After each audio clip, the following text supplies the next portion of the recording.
pessoas estavam ao lado de Jesus enquanto ele agonizava, enquanto ele sofria ali na cruz, e não podiam fazer nada. Pessoas que o amavam estavam ali, e também pessoas que não amavam Jesus, pessoas que estavam ali só para assistir aquele espetáculo. Inclusive, muitos zombavam dele na cruz, e muitos diziam: desce da cruz, você não é o Filho de Deus, então prova que você é o Filho de Deus e desce da cruz. Jesus não desceu da cruz. Glória a Deus por isso, porque se ele tivesse descido, nós não teríamos sido salvos. Mas não, ele foi até o fim. Mas apesar de Jesus não ter descido da cruz, Deus, o Pai, ele fez alguma coisa. Parece que as coisas que aconteceram ali, parece que era o Pai se comovendo, se agitando por causa das coisas que estavam acontecendo. Então, parece que Deus estava intervindo ali, porque houve trevas que dominaram tudo ali. Quando Jesus foi crucificado, houve trevas, a terra tremeu, e essas trevas, né, e esse tremor de terra, parece que era um luto, e de fato era um luto pelo que estava acontecendo, porque era o autor da vida, era o Criador, porque ele estava junto ao Pai quando foi criado os céus e a terra, quando foram criados os céus e a terra. Era ele que estava morrendo ali, não era um homem qualquer que estava morrendo. Também diz que o véu do templo se rasgou, aquele véu que separava o santo dos santos da parte santa também, mas vamos dizer assim, menos santa, se é que a gente pode dizer, porque era o santo dos santos, que era o sacerdote só podia entrar ali, não, um sumo sacerdote uma vez por ano, e tinha o santo lugar, que era onde os sacerdotes entravam periodicamente, mas só os sacerdotes, para oferecer ali os pães e tudo. Mas aquela outra parte que era mais reservada, o santo dos santos, tinha um véu que cobria ali, uma cortina, e ela se rasgou de alto a baixo. Então parece que era Deus rasgando as suas vestes em desespero. É claro que Deus não se desespera, mas essa é como se fosse um ser humano, porque os judeus faziam isso quando eles recebiam uma notícia ruim, uma notícia de uma tragédia, eles rasgavam as suas vestes, sentavam no chão, jogavam poeira sobre a cabeça. Então parece que Deus estava fazendo isso, porque o que estava acontecendo ali era uma grande tragédia. E as pessoas ali que estavam ao lado de Jesus, elas tiveram algumas reações, tiveram algumas atitudes que nós podemos ver aqui e comparar com nossas próprias atitudes. A primeira atitude que a gente vê aqui é a arrogância. Muitas pessoas, vendo o que estava acontecendo, vendo Jesus na cruz, eles agiram com arrogância. E muitos queriam testar a Deus. Quando Jesus disse: Eloi, Eloi, lama sabachthani, ele estava citando Salmos 22. Então, ele disse essas palavras em hebraico, e isso significava: Deus meu, por que me desamparaste? Isto é um salmo, o Salmo 22. Olha só que interessante. Isso aconteceu quando Jesus estava ali na cruz, e ele clamou essas palavras. Era a hora nona. Aqui diz no versículo 33 que nós lemos, a hora nona é que Jesus clamou em alta voz: Eloi, Eloi, lama sabachthani. A hora nona era uma hora sagrada para os judeus, era uma das horas sagradas do dia. A hora nona corresponde mais ou menos às 6 horas? Não. 11 horas? Meio-dia. Corresponde ao meio-dia. Começa com 6, né? 6, 7, 8, 9, Era 3 da tarde, isso. Era às 15 horas, né? Então era às 15 horas. Era um tempo de oração. Então isso era já às 15 horas. Jesus foi crucificado de manhã, ele ficou ali, né, passou o meio-dia, todo aquele tempo lá agonizando na cruz, e isso era às 15 horas. Era uma hora sagrada. Lembra, tem outros momentos na Bíblia em que fala que eles tinham ido orar a hora nona, quando Pedro e João curam aquele paralítico na porta do templo, eles estavam indo para a hora nona de oração. Quando Cornélio, ele recebeu a visão de um anjo e mandou que Pedro, né, mandou ele convidar Pedro para ir na sua casa para falar do Evangelho, também era a hora nona da oração. Então era 15 horas, é isso, né? 15 horas. Era a hora nona. E Jesus, com certeza, ele era judeu, ele seguia a lei, ele era um bom judeu, com certeza, ele fazia todas as orações e todas as cerimônias, e ele, com certeza, também orava na hora nona. Então, pensa nisso, ele estava na cruz, e na hora nona, ele estava fazendo a sua oração. E na sua oração, ele citou o Salmo 22. Eloi, Eloi, ou Eli, Eli, em outras traduções. Lama sabachthani. Então ele estava orando. Ele não estava só clamando a Deus o Pai, porque de fato, como nós cantamos aqui, Deus o Pai o abandonou nesse momento, porque ele estava recebendo toda a carga de ira pelos pecados do mundo. Então ele estava fazendo tudo isso, ele estava orando, ele estava clamando ao Pai, ele estava observando a hora nona da oração, mesmo que ele estava na cruz, ele ainda lembrou-se da oração, e ele também estava anunciando que estava se cumprindo aquela profecia do Salmo 22. E quando alguns que estavam lá, os soldados principalmente, ouviram ele falando isso, eles não entenderam o que ele estava dizendo. Eles acharam que ele estava chamando por Eli. Ele era um profeta famoso. Então eles disseram, alguns quiseram dar para ele água, né, e colocaram numa vara, porque ele estava bem no alto, uma esponja com vinagre para que ele pudesse beber e matar a sede. E aí outro falou, não, deixa, vamos ver se Elias vem para buscá-lo. Então eles queriam ver, eles queriam testar a Deus, eles queriam ver se o Filho de Deus ia descer da cruz, se ele ia fazer algum milagre, se Elias viria para salvá-lo. Isso era uma atitude arrogante das pessoas.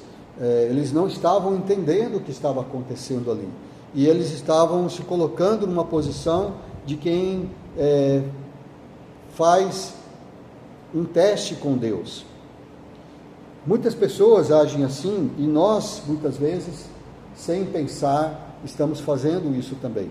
Quando nós fazemos alguma coisa que está colocando Deus à prova, às vezes nós vamos à igreja e nós pensamos assim, bom, deixa eu dar uma chance para Deus, deixa eu ir na igreja para ver se Deus vai me atender, eu estou passando por um momento difícil, estou passando por muitas dificuldades, vamos ver se esse Deus existe mesmo, vamos ver se esse Deus realmente ele faz as coisas, ele atende as orações. Então muitas vezes é assim. Eu me lembro que quando eu era adolescente, eu fiz isso com Deus também. Eu não era crente ainda, não era convertido, mas eu sempre ouvia minha mãe falar da Bíblia, eu tinha uma Bíblia comigo, eu lia, e aí chegou um momento que eu disse para Deus, Deus, se o Senhor não fizer isso que eu estou querendo, eu nunca mais vou orar para o Senhor, nunca mais vou, eu quero testar, eu fiz um teste com Deus, e pela misericórdia de Deus, Deus me atendeu aquilo que eu queria, era uma coisa bem simples, que aconteceu, mas aquilo é a misericórdia de Deus. Na verdade, eu estava sendo arrogante, eu estava testando a Deus, e há muitas pessoas no mundo hoje testando a Deus, fazendo coisas para ver como que Deus reage. Na verdade, Deus, Ele manda em alguns lugares que nós façamos isso. Por exemplo, Salmo 34:8 diz assim: provai e vede que o Senhor é bom. Então, coloque Deus à prova. Deus mesmo está falando isso. Coloque Deus à prova e veja que Ele é bom. Ele diz também em Zacarias 3:10, falando a respeito dos dízimos: trazei todos os dízimos à casa do tesouro, para que haja mantimento na minha casa. Ele estava falando isso no momento em que precisavam reconstruir o templo e as pessoas estavam negligenciando. Deus, Ele quer que nós façamos isso. Ele fez isso com o rei, se não me engano, era o rei, o pai do Amon, como que ele chamava? O pai do rei Amon? Manassés. Hã? Manassés. Foi com Manassés que ele fez isso? Ou foi acho que não, acho que foi outro rei. Mas acho que era o rei Asa, sei lá, era um desses reis aí. Ele fez essa prova, que ele estava doente, né? E ele falou assim, então não era o Manassés não, porque foi o Eliseu que foi lá visitá-lo. Então acho que era o rei Asa, ou algum desses reis daquele tempo ali. Ele disse para ele atirar flechas, né, pela janela, porque ele ia, era uma profecia que ele ia ferir o rei dos sírios, né, e que estavam atacando Israel. Então tem essas histórias na Bíblia, mas nós somos muito abusados, né? Nós queremos provar a Deus de uma forma arrogante e colocamos Deus à prova. Não devemos fazer isso. A teologia é uma ciência e os cientistas eles fazem testes com as coisas, não é? É assim que eles descobrem. Eles fazem testes com bactérias, com vírus, com alguma substância química. Eles fazem testes para ver o que acontece. Mas na teologia não é assim. A teologia, apesar de ser uma ciência, ela admite a fé, a existência da fé, porque tem coisas que não dá para provar, né? Com experimentos. E nós não podemos colocar Deus à prova, principalmente porque a nossa vida, ela é uma só. Nós só temos uma vida. Nós não podemos fazer testes com a nossa vida para ver. A gente fala assim: eu vou andar por esse caminho, vou ver no que vai dar, né? Eu vou fazer o que está na minha cabeça, o que está na minha mente, e vou ver o que vai dar. Não é assim, né? A gente não pode fazer isso com Deus, porque a nossa vida, ela é muito frágil, e de uma hora para outra ela pode acabar. Esse fio que nos mantém vivos, ele pode se romper. Então não devemos fazer isso. Mais pessoas ali, ao lado de Jesus, na cruz, estavam agindo dessa maneira, fazendo testes com Deus. A segunda atitude que nós vemos ali é uma atitude de remorso. Quando, aqui nos versículos 37 a 39, quando Jesus dá um grande brado e expira, né, quando Jesus morre, quando termina, né, a sua obra ali, porque ele morre na cruz, ele dá um grande brado, ele expira, e o véu do santuário se rasga em duas partes. Aí o centurião que estava na frente dele, né, o chefe dos soldados que estava ali, ele diz: verdadeiramente esse homem era o Filho de Deus. Ele reconhece que ele era o Filho de Deus, que ele havia feito um grande pecado, porque ele havia crucificado o Filho de Deus. Mas só que já era tarde para ele reconhecer isso, porque já estava morto ali o Salvador, o Filho de Deus. Mas mesmo assim ele reconhece, e é uma maneira de se arrepender que a gente chama de remorso, porque é um arrependimento que não adianta mais, é um arrependimento que não vai trazer de volta, não vai desfazer aquilo que você já fez. Então esse remorso foi sentido ali pelo centurião, e O Judas Iscariotes tinha sentido esse remorso também. Ele, né, se arrependeu, mas já era tarde demais, e aí não tinha mais chance para ele. E Esaú, né, se arrependeu por ter vendido a primogenitura, mas também já era tarde demais para ele. Então muitas pessoas reagem assim ao pensar em Jesus, ao ver que Jesus morreu na cruz, e só que às vezes é tarde demais, não dá mais para desfazer muitas coisas. Enquanto nós temos vida, ainda nós podemos nos arrepender dos nossos pecados, receber Jesus como nosso Senhor e Salvador, e Ele nos garante a vida eterna, porque Ele morreu na cruz por nós. Mas se nós deixarmos passar essa oportunidade, como aquele homem de quem Jesus contou a história, aquele rico que morreu, e o Lázaro, que era um mendigo que ficava às portas daquele rico, também morreu, e os dois se encontram no pós-vida, e o Lázaro, o rico, ele fala que ele está com sede, ele pede para o pai Abraão, que ele estava vendo ali, para que Lázaro fosse lá e molhasse a ponta da língua dele, porque ele estava com muita sede, e não tinha mais nenhuma esperança para ele. Então já era tarde demais, era um remorso. Então, pessoas agem assim, e muitas pessoas, para muitas pessoas, o arrependimento, esse arrependimento ou esse remorso, assim como para aquele centurião, vai chegar tarde demais. Nós podemos ver, por exemplo, em Zacarias capítulo 12, versículo 10, uma profecia que fala que os habitantes de Jerusalém vão olhar para aquele a quem traspassaram.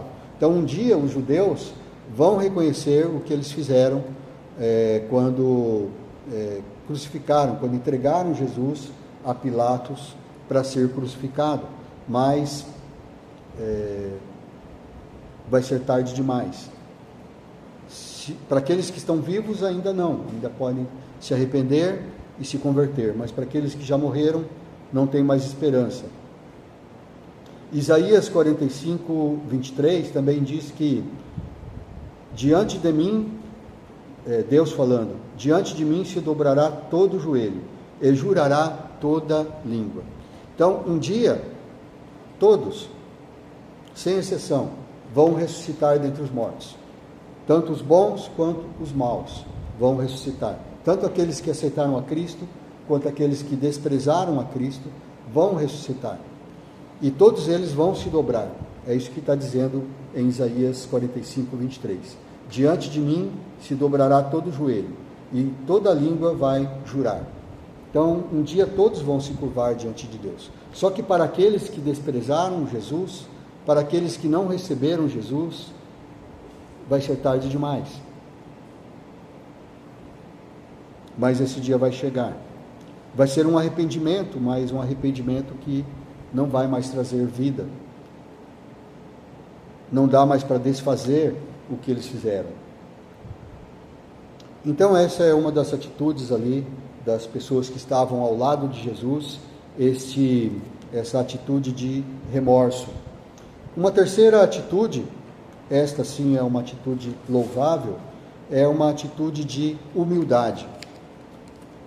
Nós vemos isso nos versículos 40 e 41, quando fala das mulheres.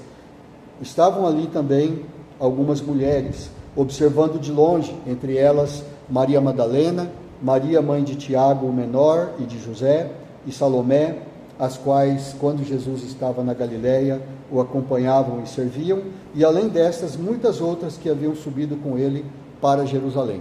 Então havia muito mais mulheres ali do que homens. Os discípulos estavam dispersos, né? Todos eles fugiram. Só João estava ali presente, ao lado da cruz, e dos apóstolos, né? E talvez um ou dois outros dos outros discípulos ali, mas as mulheres estavam lá em peso. E isso é importante, porque as mulheres, em tudo isso que aconteceu naquela semana em que Jesus foi crucificado, elas não tiveram culpa. Foi tudo obra dos homens. Foi tudo obra de homens. A esposa do Pilatos tentou avisar ele. Falou várias vezes para o Pilatos que não era para ele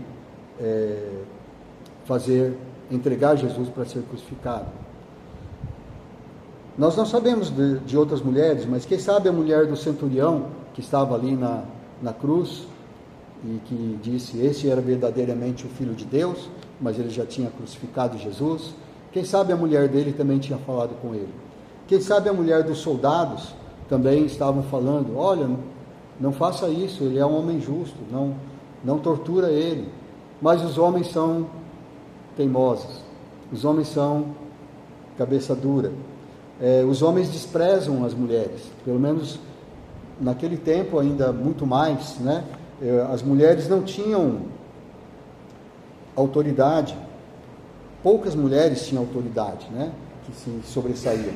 A maioria das mulheres não tinham voto, elas não podiam fazer parte, por exemplo, do Sinédrio, era composto só de homens, e o Sinédrio foi quem condenou Jesus à morte.